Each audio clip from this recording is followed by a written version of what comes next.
The next match on the Ring of Honor pay-per-view, Death Before Dishonor, was for the vacated Ring of Honor World Women's Championship between 19-year-old Prodigy sensation Rok-C versus Miranda Alize, the Lucha Baddie. And this was one of my favorite matches on the show.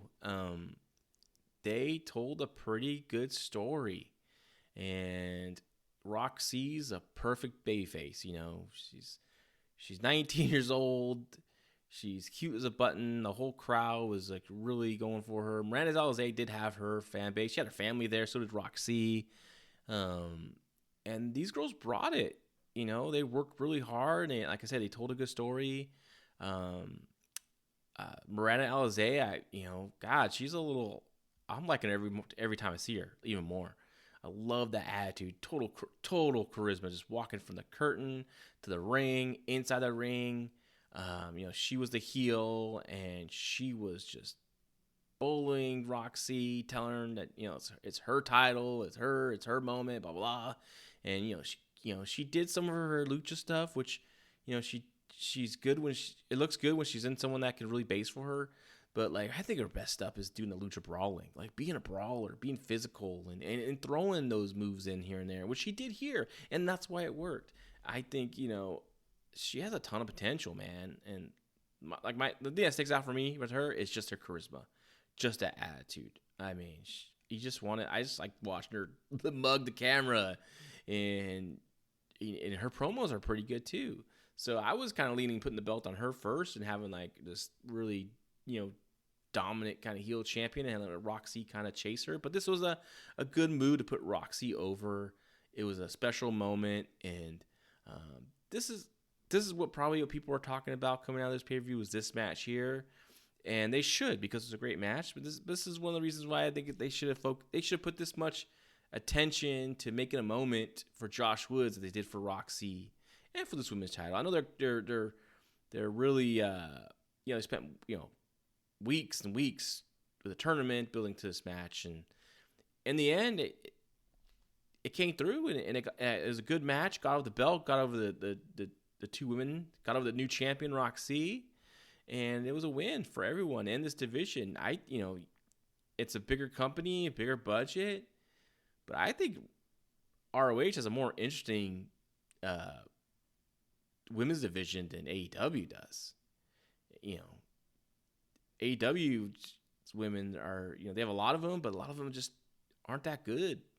Here you have a good mix of veteran talent and some young talent, and I really like that they highlighted the young talent here with both Miranda Alize and Rok-C, and it made a great dynamic for the crowd. Like I said, both women had their families, and they showed their families in the audience.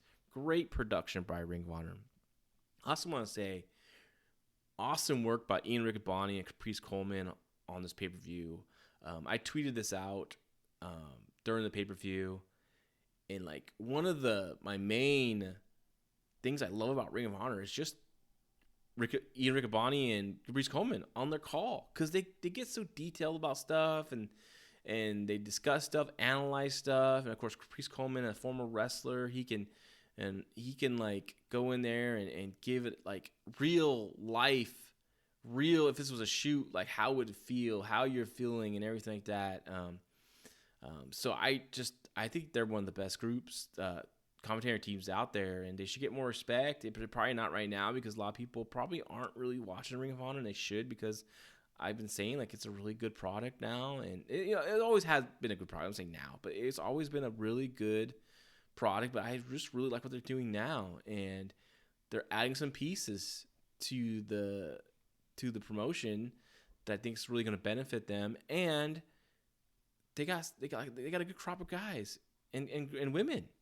And this once again, like, the women's division, like I said, like you can hire a bunch of women wrestlers, but they're not up to snuff. They're not the snuff. Like these girls here, and are just, they put this belt on the map. This match made that belt important, and that's a high compliment.